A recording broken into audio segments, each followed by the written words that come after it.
We're talking about all the numbers to expect this month. Next week, we have the CPI numbers. A lot of people are floating some scary numbers, some multi-decade high numbers. If we hit the 9 level, or heaven forbid, the double-digit level with inflation, what are the odds that they go above 75 basis points for the next point raise? I don't think they're going to go above 75 no matter what happens. I think 75 is probably the cap for what they're willing to do. The question is, how long will they continue to raise them for? How long will it be before the quantitative easing comes back from the quantitative tightening that we're experiencing right now? And I think that's the big question. If they raise it 75 bips in July, I mean, we're at the number they wanted to achieve. And that could actually be very scary, because if we are at the number they were estimating between 2 and 3% for the overall pullback or the overall rate hikes, and it's not making a dent, that's really scary. We could end up with this thing going 3, 4, 5%, over the next, year or so.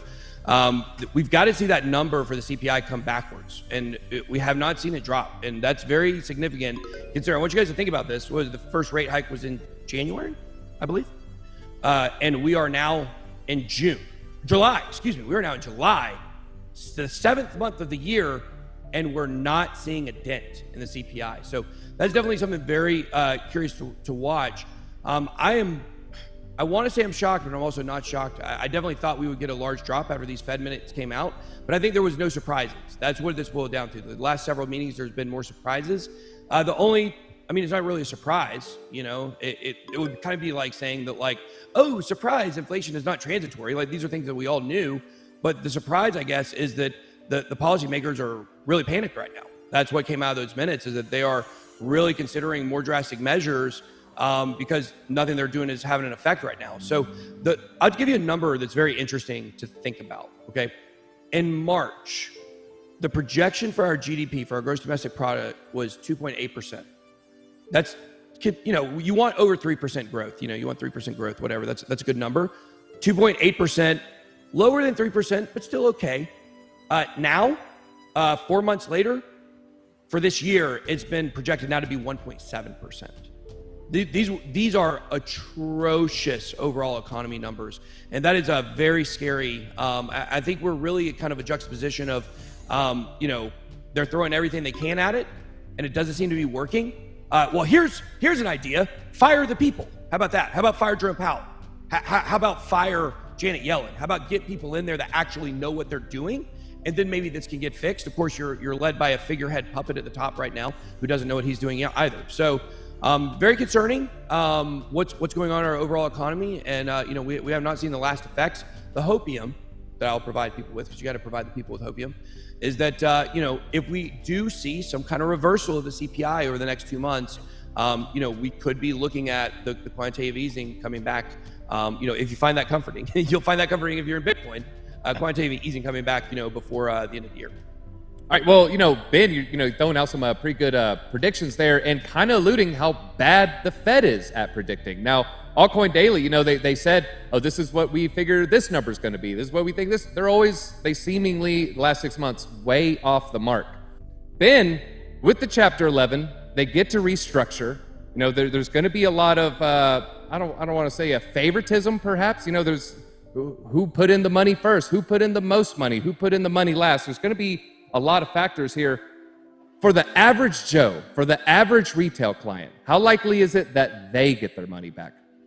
Not at all. Not at all. Your money's gone. You didn't sugarcoat it. You didn't. No soft landing, like the economy.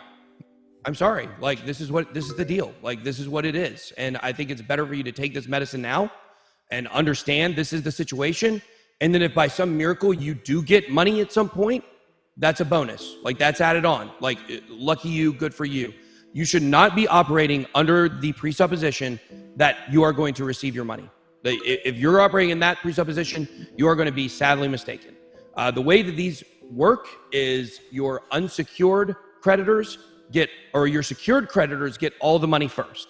So that's going to be the bills, the loans, the companies they worked with, anybody who had an actual contract with them, they're going to get all the money first. By the time that money is dispersed, there's not a lot left. And even if there is some left, You'll have to go through a class action lawsuit probably to get it, and then you're still going to get pennies on the dollar. I mean, like I say, one time I got a class action lawsuit. I got a check for 39 cents. You don't get money in these class action lawsuits. The lawyers make the money, and you punish the company. You punish the people for what they did. Having to go through that is very, rigorous. But I'm really sorry. Like, I don't want to be the bearer of bad news here, but if you had your money on Voyager, you need to now consider it gone. And I think when you could go through the 5 steps of grieving, you go through the admission of the problem, you go through the bargaining with God, you go through the anger, the denial. The first one's denial. The acceptance is actually the last step. I said that backwards. But you can really look at those, and you're probably going to have to go through a process if you had a lot of money on there. It's very sad. We've told people to pull their money off these exchanges. When you start hearing rumors of a company, just like KuCoin, pull your money off KuCoin. Pull your money off KuCoin. I don't care if they're solvent. You need to be operating in a position to where they're not. Coinbase, you can probably trust. Binance, you can probably trust. FTX, you can probably trust. Outside of that, I would not put any money on exchange. And I would put my money off those as well. You need to learn how to custody. You need to become a big boy and big girl and learn to be responsible for your own money. Because unfortunately, we've told people over and over on this channel, the best way to do things is to self-custody. I know everybody here on this panel would agree with that. So don't become the next victim. Like when we got the news about Celsius, people would have been smart, pulled their money off Voyager right then, but they didn't. They waited, and now they got. Because remember, Voyager said they were fine. Everybody said they were fine last week. So learn that lesson. KuCoin says they're solvent, but they got the dreaded vote of confidence from their CEO. I would pull all my money off KuCoin. Of course, if you're an active trader, it's a little bit different. Most people watching the channel are not active traders. But my thoughts and prayers go out to the people that lost money on this. If you ever get money back in it, from this, then you should consider yourself lucky. You should be operating as if you're not going to receive it. And I'm pretty open about talking about KuCoin. I have used KuCoin in the past. I have pulled off almost all my assets off KuCoin. The only thing left on there is my Wax, because Wax wallet. I got to dust off an old laptop, which is a whole issue. And it's Wax. Sorry.